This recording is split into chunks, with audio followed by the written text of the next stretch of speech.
अध्याय सभा पर्व के अध्याय संख्या 71 देख रहे हैं। आइए, कल हमने देखा किस प्रकार से जो बैड ओमेन्स अपशकुन होने लग गए थे उस सभा में, है ना।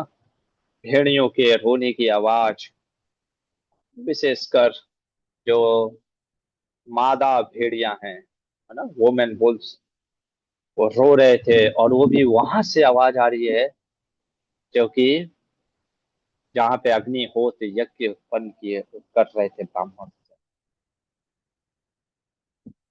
मन में प्रश्न उठा, किसके? धृतराष्ट्र के। तुरंत विदुर को बुलाते हैं। विदुर वहीं पे होते हैं। क्या है इसका अर्थ? विदुर ने बोला क्लियर निडर होकर के, सर्वनाश है। ये सर्वनाश का सूचक है, विशेषकर आपके पुत्रों के लिए तो सर्वनाश का सूचक है। तब धृतराष्ट्र मानो पूछते हूँ कि तो फिर विदुर क्या करना चाहिए ऐसे सिचुएशन में, है ना। एवं मुक्त्वा धृतराष्ट्रो मनीषी। अच्छा है, उससे पहले ये वाला चीज, है ना, कि विदुर से पूछ रहे हैं कि क्या करना चाहिए, है ना। विदुराश्चापि विद्वान तम विद्वांश्च तमुत्पातम घोरमालक्ष्य राज्ञे निवेदया, निवेदन कर रहे हैं, है ना, विदुर से कि इसके विषय में तुम मुझे बताओ। और इस अपशकुन को कैसे, ये जो अगर इंडिकेट कुछ कर रहा है उसको, जो कैलेमिटी आने वाली है उसको कैसे रोका जाए। हमने कल पहले भी बताया, जीवन में कभी कभी कुछ अपशकुन आते हैं, वो कुछ इंडिकेशन दे करके जाते हैं। आइए, उन अपशकुन जो हैं, वो बैड ओमेन्स, या वो क्या इंडिकेट करते हैं और वो हमको क्या सिखा रहे हैं। और उन सबसे बड़ी चीज कि व्यक्ति को कैसे उसका सॉल्यूशन निकालना चाहिए, आज हम विदुर जी के नीति से सीखने वाले हैं। चलिए, तो मध्वाचार्य महाभारत तात्पर्य निर्णय में इस चीज को बड़ा सुंदर तरीके से एक नाम महत्वपूर्ण विषय का उत्तर देने जा रहे हैं। मध्वाचार्य कहते हैं, इति युक्त अहम विकेयो, है ना। आहा आहा अंबिकेयो, अंबिके मतलब कि धृतराष्ट्र जो कि अंबिका का पुत्र है। निमित्तानम फलम कथम, है ना, पूछते हैं कि कैसे इनको, इनके जो कॉन्सिक्वेंसेस है ना, ये ओमेन्स को नहीं, ये अपशकुन को रोकने की बात नहीं कर रही, अपशकुन से होने वाले जो आपदाएं आने वाली है, विपत्ति आने वाली है, उनको कैसे रोके, है ना। ना भवेदिति सप्राह द्रुतम कृष्णा विमुच्यता। जैसे ही अपशकुन के बारे में पूछा कि इस अपशकुन को कैसे रोके, विदुर ने कहा कृष्णा विमुच्यताम। कृष्णा मतलब द्रौपदी को सबसे पहले रिलीज करिए। सबसे पहले द्रौपदी को रिलीज करिए। ये बात क्यों बोल रहे हैं? देखो, बहुत सुंदर चीज कहते हैं इसके अनुवाद वादिराज तीर्थ आचार्य। द्रौपदी किसको रिप्रेजेंट करती है? द्रौपदी रिप्रेजेंट करती है नॉलेज को। इसको, ज्ञान को। यहाँ पे, है ना, जिस प्रकार से दुशासन का साड़ी खींचना मतलब कि ज्ञान को तोड़ मरोड़ करके पेश करना, जैसे आजकल लोग करते हैं। तो हर चीज का देखो, हमारे शास्त्रों में रेमेडी दिया है, उसका सॉल्यूशन दिया है ना। यानी इन बैड ओमेन्स के कॉन्सिक्वेंसेस का भी जो होने वाला है, उसका भी रेमेडी हमको दे दिया है कि कैसे उससे रेमेडी से बचा जा सकता है ना। क्या है? कह रहे हैं क्योंकि द्रौपदी का इंसल्ट हुआ है, तो इसलिए द्रौपदी को ही जिस चीज का इंसल्ट या किसी चीज का अपमान हुआ है, उसका सम्मान करके ही इनसे थोड़े समय के लिए रोका जा सकता है। नॉलेज का इंसल्ट हुआ है, इसलिए रेस्पेक्ट नॉलेज, है ना। थोड़े समय के लिए इन चीजों को रोक सकते हैं। आप पूरी तरीके से रोकना है तो हरि की इच्छा, है ना। और अगला श्लोक में कहता है, सिर्फ द्रौपदी को रोकिए नहीं, कहते हैं क्या, ये महाभारत में आपको नहीं मिलेगा। महाभारत में आपको ये दिखाया जाएगा कि स्वयं धृतराज कहता है, बेटी द्रौपदी मुझे कुछ तुमको वरदान देने की इच्छा है, मांगो, है ना। आप देखोगे महाभारत के श्लोकों में ये चीज आता है कि वो धृतराष्ट्र कहते कि बेटी मुझे तुम्हें कुछ देना है, कोई वर देना है, तुम वर मांगो, है ना, मुझसे वर मांग लो। ना, जहाँ पे देखो, वधुनाम ही विशिष्टा में त्वम धर्म परमा सती, यदा अभिवाच्छसि वरम विष्णु स्वपांचाली मतो यदा अभिवाच्छसि। कोई वर मांगो, धर्म परायण हो तो वर मांगो। लेकिन मध्वाचार्य कहते हैं कि विदुर ने बोला वरमा देने के लिए, इसलिए धृतराष्ट्र वर दे रहे हैं। कहा, यहाँ पे होते हैं तो सस्या, है ना, तो सस्य वरश्चैव नामन्यता ते सुतान्विता।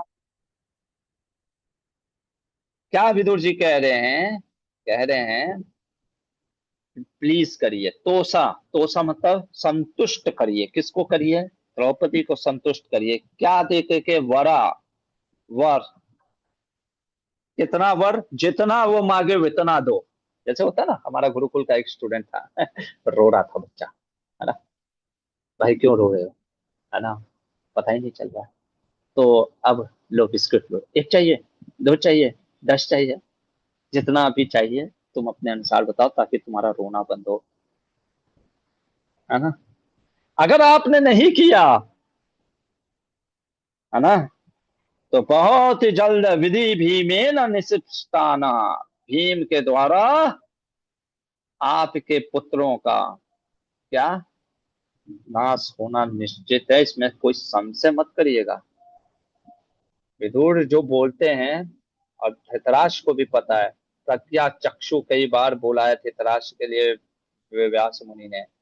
देखो, मैंने जैसे कल भी बताया था, धृतराष्ट्र भले चीज को अमल नहीं कर पाते थे, पर उनमें सुनने की ताकत तो थी विदुर की सत्य को। दूसरा चीज, विदुर की बातें को भी समझ लेते थे, पर इतना अटैचमेंट था ना कि वो कर नहीं पाते थे, पर वो समझ जाते थे विदुर जो बोल तो रहा है सही बोल रहा है, और विदुर जो बोलेगा वो निडर होकर बोलेगा और गलत तो बोलेगा नहीं, है ना? इसलिए हमेशा, हमेशा विदुर को ही बुलाते हैं, कहते हैं कि जितना मांग रहे हैं उतना वरदान दीजिए। अच्छा, एक मन में प्रश्न होता है, आज आपको पता चलेगा, शायद मैंने एक बार बताया भी था, फिर से, क्यों है हमारे ये आचार्य क्यों कहते हैं कि इतने महान है पांडव। आज आपको एक चीज और मैं बताता हूं। कहते हैं विदुर जी, कृष्णा च पांडवाश्चैव तपो वृद्धिम इव सवा, तपसा नैव धक्षन्ति तेन जीवन्ति ते सुतः। क्या कह रहे हैं विदुर जी, विदुर जी कह रहे हैं, सुनो धृतराष्ट्र, ये द्रौपदी और पांडव जो है ना, है ना, ये चाहे तो तुम्हारे बच्चों को अभी अपनी तपस्या से भस्म कर दें, उनका इतना पुण्य है, तपो वृद्धिम इव सवा, उनका वर्च्यू इतना हाई है ऑस्टेरिटी से, तपस्या से, है ना, वो बर्न कर सकते हैं, पर वो किए नहीं। क्यों नहीं किए? क्योंकि वो अपनी तपस्या को भंग नहीं करना चाहते, not wishing to lose their virtue. और इसका उदाहरण के लिए हमारे आचार्यवर अपने टीकाओं में दो एग्जाम्पल देते हैं।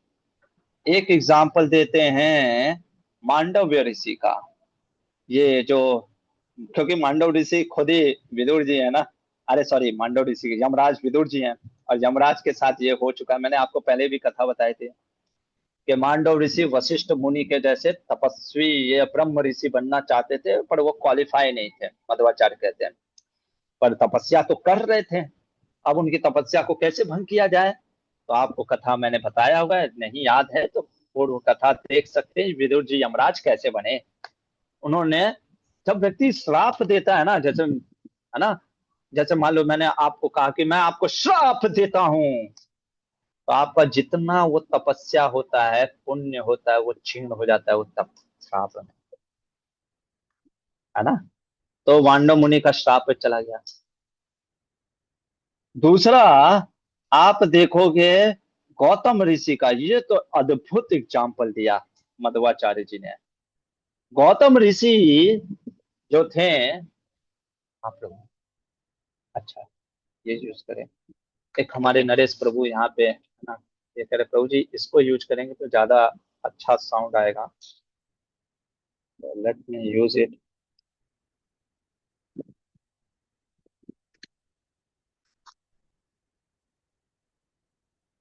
हरे कृष्णा।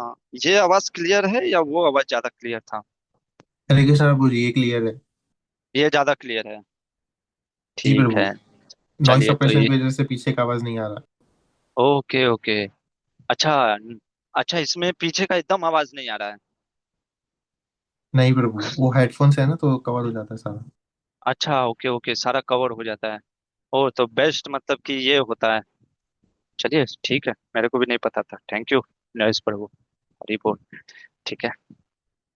तो मैं ये बता रहा था कि हाँ, गौतम ऋषि। अब ये कथा तो रामायण में आती है, अक्सर हम लोग ने सुनी है। अहिल्या के साथ जो संग करते हैं इंद्र, गौतम ऋषि बन करके, और फिर गौतम ऋषि ने श्राप दे दिया। कई बार लोग सोचते हैं अरे इंद्रदेव इतना कामी हो गए थे क्या?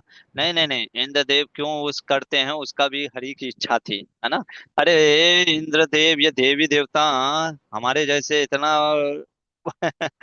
प्रभावित नहीं होते हैं, ये कुछ भी करते हैं उसमें हरि की इच्छा ही होती है, ये हमको समझना बहुत जरूरी है। पर गौतम ऋषि ने क्या किया, अपने हाथ में ले लिया, श्राप दे दिया, जाओ इंद्र तेरे को मैं श्राप देता हूँ। अहिल्या को श्राप दे दिए, पत्थर बन जाती है। मतलब कई बार हमारे आचार्य कह रहे हैं, ये मतलब आप समझने को प्रयास करो, गौतम ऋषि ने कुछ गलत नहीं किया, but try to understand. Pandu क्यों इतने महान हैं, क्यों कृष्ण के नित्य पार्षद हैं, क्यों उनको भगवान का एकदम अनन्य भक्तों में कहा गिना जाता है? क्योंकि पावर होने के बाद भी वो लोग कुछ नहीं कर रहे हैं, क्योंकि हरि नहीं चाहते हैं। अब पकड़ने का प्रयास करना। हमारे पास क्या होता है ना, हमारे पास देखो, एक तो होता है हमारे पास पावर नहीं है तो हम कुछ नहीं कर पा रहे, और फिर हम कह देते हैं अरे ये हरि की इच्छा है। नहीं, वो आपके पास नहीं है इसलिए आप कह रहे हो।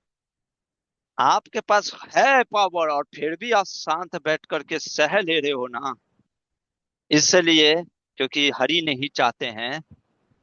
आपका वर्च्यू बढ़ जाता है और ज्यादा, यही विदुर जी कह रहे हैं। पांडव चाहे तो तुम्हारे बच्चों को अभी जला सकते हैं, ये द्रौपदी को तुम कम समझ रहे हो। ये अपने तपस्या के, पतिव्रता के व्रत पे तपस्या से तुम्हारे क्या कर सकती है, अभी दुशासन को जला के राख कर सकती है, वो असहाय नहीं है, आप समझने का प्रयास करो। Don't compare the Draupadi with the common woman. लोग कहते हैं अरे स्त्री के साथ बलात्कार हो गया, कृष्णा इसके लिए क्यों नहीं आए, वो द्रौपदी के लिए आ गए। अरे द्रौपदी खुद ही, द्रौपदी को चाहिए नहीं कृष्ण, मतलब भगवान है, लेकिन उसको भगवान की ताकत की जरूरत नहीं है दुशासन को जलाने की, उसके पास इतनी शक्ति है, पतिव्रता स्त्री है। वो सिर्फ मात्र महाभारत में एक कथा आती है ना, पतिव्रता स्त्री के पास वो चेस्टिटी में इतनी पावर होती है, वो उसी क्षण उसको जला सकती थी, पर जला नहीं रही थी, हरि की इच्छा नहीं थी। क्या लेवल है इन लोग का सरेंडर। जैसे शिल सुखदेव गोस्वामी भागवत के 10वें स्कंद में कहते हैं, ये जितने भी गोप सखा भगवान के साथ खेल रहे हैं, ये सब नारायण के इतना पावरफुल हैं। ये जो कंस भेजता था ना, पूतना, अगस्त्य, बकासुर, तृणावर्त, है ना, सकटासुर, सारे असुर, ये आपको क्या लगते हैं ग्वाल बाल ये सब मार नहीं सकते हैं? एक मारेंगे ये, अरे वो नारायण के साथ खेल रहे हैं, वो साधारण नहीं है ग्वाल बाल।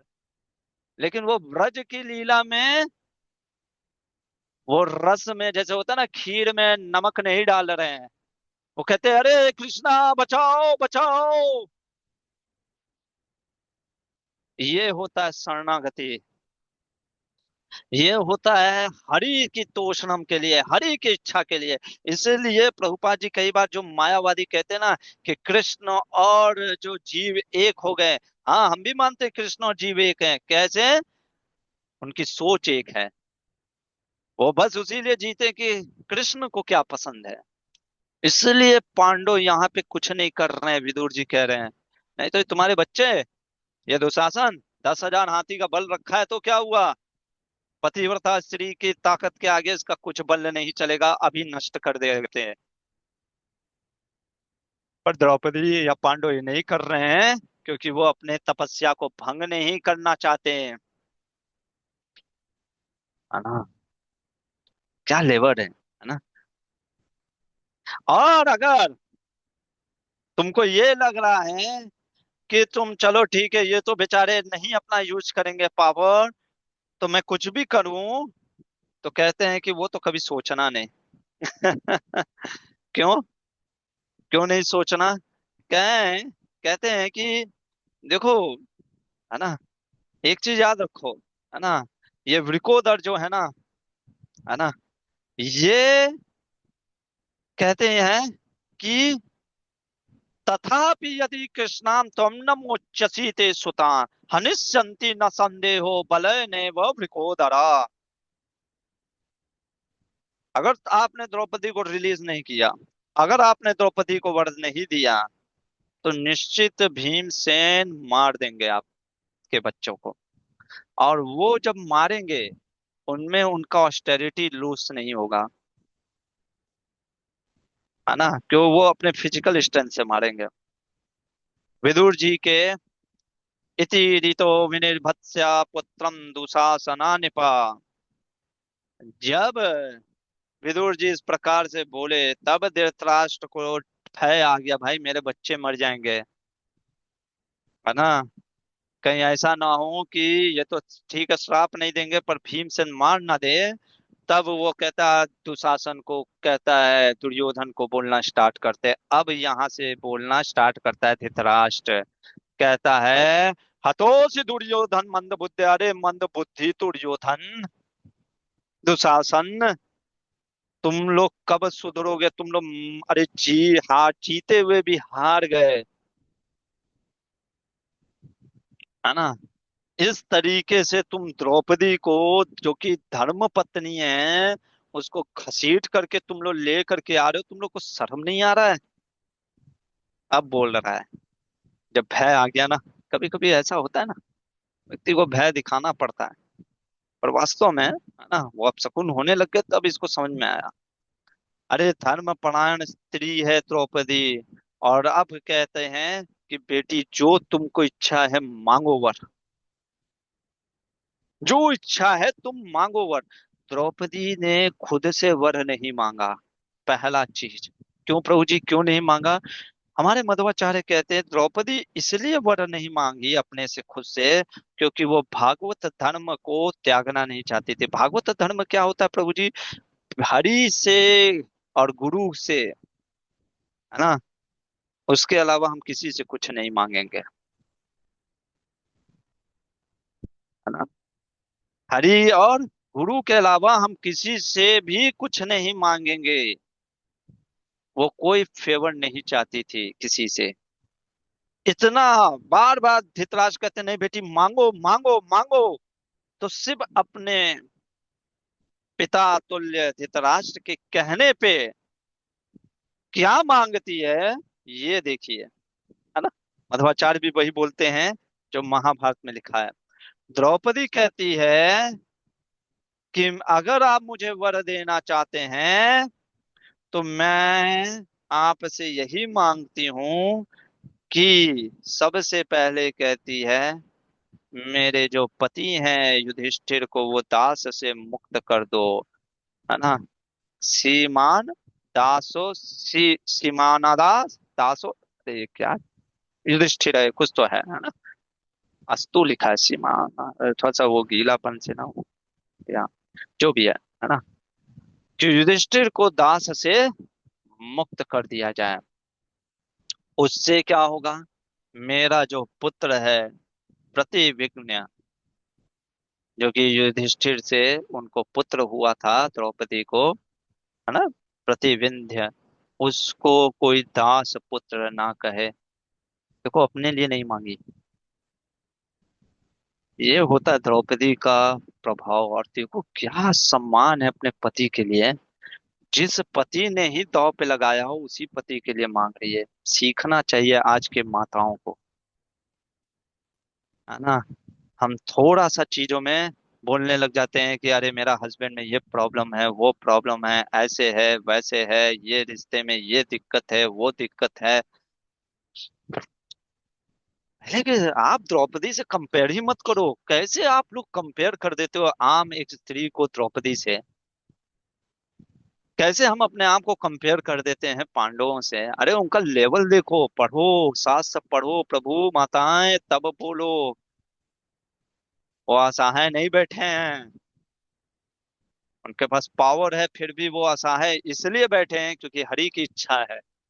अब आपको ये कैसे जानेंगे, उसके लिए नाम जप करो। पहले भक्त बनो तब पता चलेगा हरि की इच्छा है क्या है ना।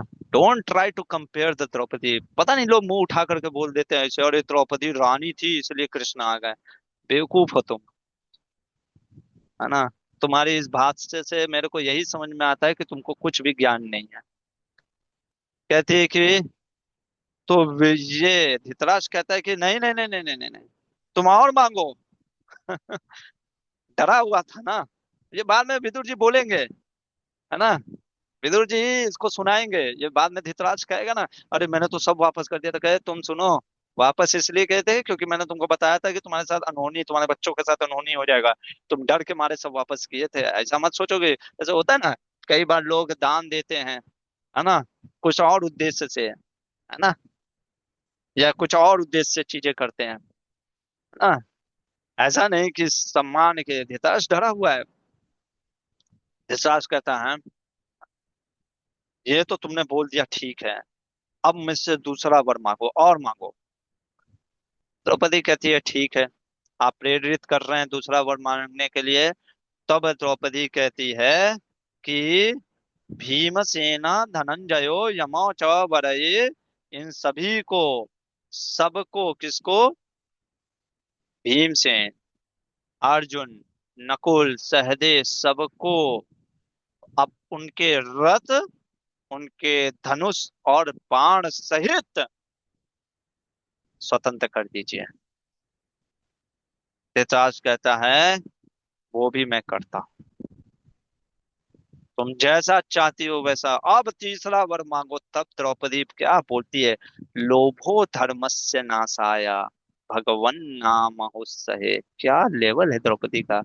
लोभ नहीं कर रही है, नहीं, नहीं चाहिए, जितनी इच्छा है इतना ही, दो से ज्यादा वर नहीं मांग सकती। क्यों, क्यों नहीं मांग सकती।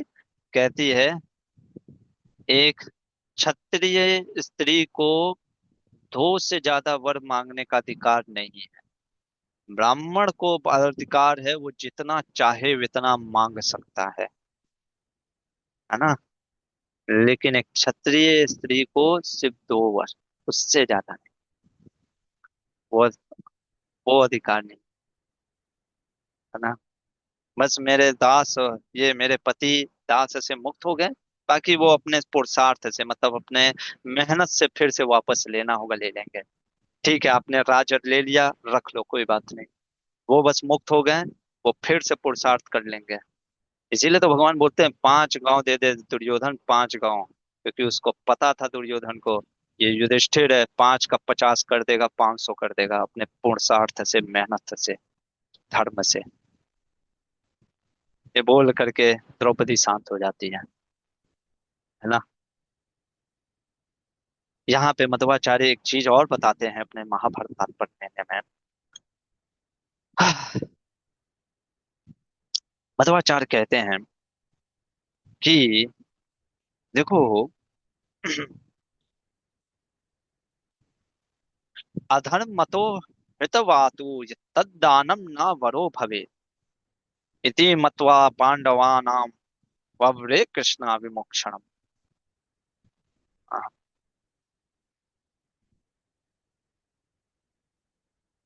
क्यों द्रौपदी, क्यों, अच्छा ये फिर भी कुछ मांगा? क्या ये भागवत धर्म के विरुद्ध नहीं है जहाँ पे सिर्फ हरि से ही हम मांग रहे और कुछ नहीं? मध्वाचार्य कहते हैं देखो, ये कोई फेवर नहीं है। कोई आपका धन चोरी कर ले और आप उससे करो कि भैया मेरे को मेरा धन वापस कर दो चोर से, है ना?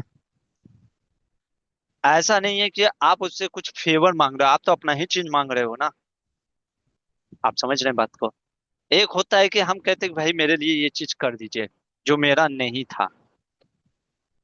द्रौपदी ने जो पांडवों से फ्रीडम मांगा, है ना, जो उन्होंने कहा, वो एक्चुअली में एक सेंस में देखा जाए तो बून है ही नहीं। धृतराज ने कोई वरदान दिया ही नहीं क्योंकि उन्होंने वही चीज मांगा जो उनका था,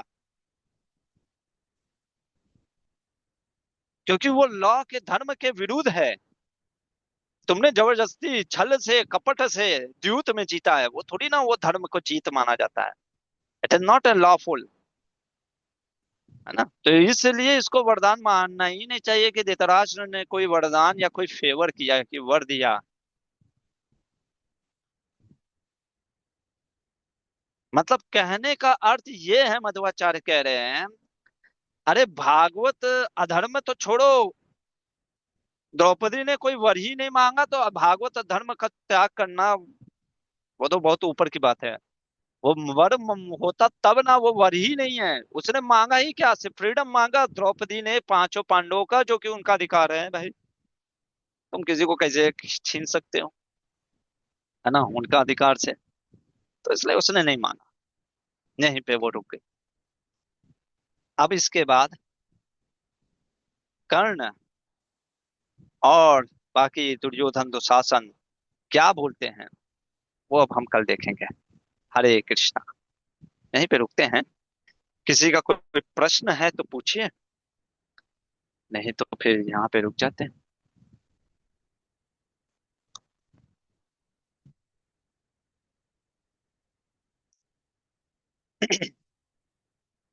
यस अनंत तीर प्रभु। हरे कृष्णा गुरु दंडवत प्रणाम। दंडवत गुरु प्रणाम। जी अच्छा, सा- आवाज क्लियर था? पहले ये बताओ। हाँ गुरु जी क्लियर था। हर दिन से बहुत ज्यादा क्लियर था। अच्छा है, मतलब हाँ हाँ। क्लियर है अच्छा, आवाज। आवाज क्लियर है। हाँ ठीक है, तो फिर ये चीज ज्यादा बेटर होगा। हाँ प्रभु, बोलिए। प्रभु जी जैसे हम कभी कभी सुनते हैं कि हम जैसे हमारे जीवन में जो दुख आते हैं या फिर जो सुख आते हैं, धन आता है, लॉस होता है, तो वो कई बार हम ऐसे सुनते हैं कि पहले से ये सब फिक्स है, मतलब कि कितना आपको मिलना है, कहाँ क्या चीज आपका खोना है। तो उसके लिए हमें ज्यादा मतलब परिश्रम नहीं करना चाहिए, जो आपको मिलना है वो मिलेगा। तो गुरु जी इन सब चीजों से हम कैसे समझें, मतलब उनके लिए हम फिर कैसे प्रयास करें, कभी ऐसे कुछ होता है घटना तो। देखो, इसको सही माध्यम से लेना चाहिए। अब कोई ये सोचे, जैसे विद्यार्थी, अरे जो इतना लिखा है इतना ही मैं पढ़ूंगा, मैं बैठ जाता हूँ पढ़ने वाला, तो जितना पढ़ना होगा उतना ही पढ़ूंगा। नहीं, ऐसा नहीं है। आप अपना प्रयास करो, आप बहुत प्रयास करो, मेहनत करो। लेकिन प्रयास करने के बाद भी आपका कोई, जैसे मान लीजिए आईआईटी या यूपीएससी या नीट या कुछ भी क्लियर नहीं होता है। अब जैसे नीट का पेपर लीक हो गया, ठीक है। अब विद्यार्थी को क्या करना चाहिए? ठीक है, लीक हो गया तो लीक हो गया। अब मुझे क्या करना चाहिए? मुझे फिर से मेहनत करना चाहिए, प्रयास करना चाहिए, पढ़ना चाहिए। और बाकी जो है, जो समाज के तत्व हैं जो भी हैं, अपना अपना धर्म निभाना चाहिए। टीचर को हाँ प्रोटेस्ट करना चाहिए, बोलना चाहिए, गवर्नमेंट से एक्शन, गवर्नमेंट को भी एक्शन लेना चाहिए। लेकिन अगर कोई अपना धर्म नहीं कर रहा है प्रभु जी, तो हमको अपना धर्म नहीं त्याग देना चाहिए। कि लगा बच्चा जा करके बाहर रोड पे, सड़क पे बम विस्फोट कर रहा है, बस जला रहा है ना, ये चीज पढ़ाई लिखाई छोड़ करके, वो गलत है ना, वो आपका अधिकार नहीं है। आज लोग, क्या होता है ना, बहुत ज्यादा अपने अधिकार से ज्यादा चाह करके अपना क्षेत्र नहीं जानते कि कितना उनका धर्म है। अपने क्षेत्र से बाहर जा करके आप चीजें करोगे, आपके तपस्या का फल जीरो होगा बस। तो मेहनत करो, पूरा प्रयास करो, लेकिन अगर क्लियर नहीं हो पाता है तो ये मान के चलो, है ना, कि भाग्य में नहीं था, आगे बढ़ो। जैसे मैं यूपीएससी का इंटरव्यू देने जब गया था, आईईएस का, इंजीनियरिंग का, नहीं हुआ। मैंने मान लिया कि हाँ, कि yes, I am not qualified for that, आगे बढ़ गया। डीआरडीओ में, वो बीएल में जाके साइंटिस्ट बन गया, है ना। मेरे को लगा ये ज्यादा अच्छा जॉब है मेरे लिए, मेरे नेचर के अनुसार, rather than being an district collector, magistrate और दिस, क्योंकि मेरे को बाद में आज फिर बाद में पता चला कि टीचिंग जो है ना, वो ज्यादा अच्छा है मेरा स्वभाव, ना कि एडमिनिस्ट्रेटिव मैनेजमेंट करना, वो मेरे स्वभाव में है ही नहीं। तो वो हरी की इच्छा थी, है ना। तो आप अपना प्रयास करो, है ना, पर इसका अर्थ ये नहीं होता है कि कुछ प्रयास ही नहीं करना। आप प्रयास करो, प्रयास करने के बाद भी आपको फल नहीं मिलता है ना, मैं इसीलिए हमेशा ये कहता हूँ, अपना प्रयास उसका प्रसाद, है ना। प्रयास आपके हाथ में है, आप करो, है ना। और जब आपको प्रसाद ना मिले तो ये मान के चलो कि वो प्रसाद आपके में था नहीं, आगे बढ़ो। अब उसी में लटके मत रहो कि अरे नहीं क्यों नहीं मिल रहा है ना? अपने धर्म को समझो, प्रयास करो, है ना। पेपर लीक हो गया, है ना, अब जो भी है ना, वो तो जो भी है, हमारा धर्म क्या है ना, ठीक है, गुस्सा आता है, क्रोध आता है, नहीं होना चाहिए।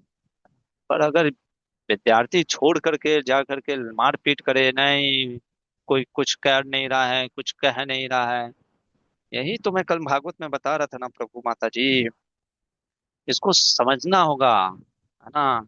आज आपके साथ कुछ हो रहा है गलत, कहीं ना कहीं उसका बीज किसी आप ही ने डाला है।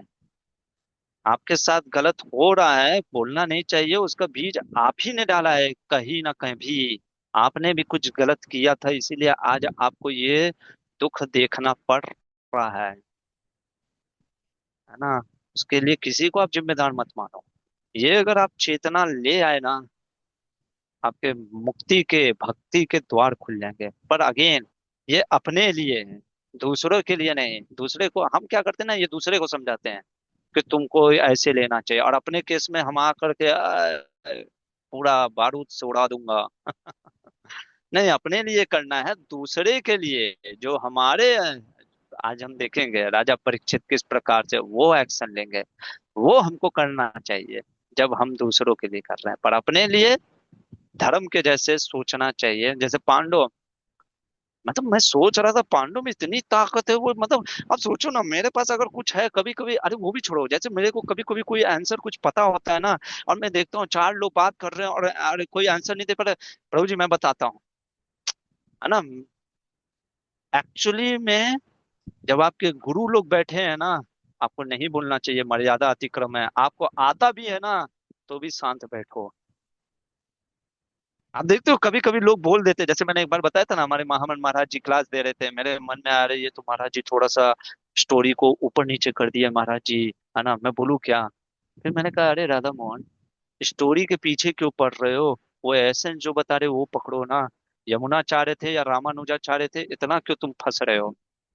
हम कभी कभी, मतलब मैं अपना बता रहा हूँ क्योंकि इंटेलिजेंस मेरे वो वाला, तो मैं वो पर्सपेक्टिव से देखता हूँ। मैं वही सोच रहा था कि पांडव के पास इतना पावर था, द्रौपदी के पास इतना पावर था, वो जला सकती थी पर वो जला नहीं रही है, क्योंकि हरि की इच्छा नहीं है। वो अपने पुण्य को इन चीजों में भंग नहीं करना चाहती, वो अपने पुण्य को क्यों रखना चाह रही है, जिससे कि मैं हरि की सेवा कर सकूं। This is the consciousness of Pandava, that's why they are Pandava, that's why they are the eternal associates of Krishna. ये अंतर है पांडवों में और हम में। अभी बहुत लंबा रास्ता है ना। ये तो पांडव हैं और पांडव से ऊपर है ब्रज की गोपियां। सिर्फ ब्रज में डोलने से आप ब्रजवासी नहीं बन जाओगे। ब्रज में 2 BHK फ्लैट खरीद लेने से आप ब्रजवासी नहीं बन जाओगे। ब्रजवासी का वो मूड डेवलप करना पड़ता है कि जो कि शरणागति पूर्णतः कृष्ण पे शरण है। ओके प्रभु जी, I hope so. Yes Pallavi माता जी। हरे कृष्णा दंडवत प्रणाम प्रभु जी। आधा आंसर तो मिल गया मुझे अभी, लेकिन फिर भी प्रभु जी जो बैड ओमेंस का था, बुरे संकेत आए तो क्या करना चाहिए विदुर नीति में? अ, मतलब हमारे लाइफ में भी क्या करना चाहिए बुरे संकेत अगर आते हैं? वो बुरे संकेत क्यों आ रहे हैं, उसका रूट कॉज क्या है? बुरे संकेत इसलिए आए, विदुर जी बता रहे हैं, क्योंकि द्रौपदी का इंसल्ट हुआ। द्रौपदी का इंसल्ट हुआ तो सबसे पहले द्रौपदी को रिस्पेक्ट दो। नहीं तो उस बुरे संकेत का जो प्रभाव है, जो कॉन्सिक्वेंसेस आने वाला है, वो तुरंत अभी आ जाएगा। कुछ क्षण के लिए कम से कम तुम्हारे बच्चों का भविष्य बचा रहेगा। पहला चीज ये करो, इसीलिए थोड़ा सा डिले हो गया। आप समझ रहे हैं, महाभारत वार में थोड़ा सा डिले हो गया, क्योंकि धृतराष्ट्र मान गया ना। कम से कम वही तो मैं कह रहा हूँ उसको। वो अपने पुत्रों का जब सर्वनाश होता है ना, उसको दिख गया भाई मेरा पुत्रों का, खास करके दुर्योधन ये सब मर जाएंगे हमारे। नहीं नहीं नहीं नहीं नहीं नहीं नहीं। हाँ ठीक है मैं कर देता हूँ, वापस ले लो, सब ले लो, है ना। ये चीज है। तो वो हमें फाइंड करना चाहिए वो। अब आप कहोगे प्रभु जी ये कैसे पता चलेगा? इसके लिए विदुर चाहिए, इसके लिए गुरु चाहिए। विदुर जैसा प्रज्ञा चक्षु, और विदुर ही नहीं, हमें धृतराष्ट्र के जैसा वैसा समझने वाला भी होना चाहिए। हमें सुनना चाहिए किसी का, तो कोई तो होना चाहिए। धृतराष्ट्र में तो इतना तो अच्छा ही था कि वो किसी का सुनता तो था।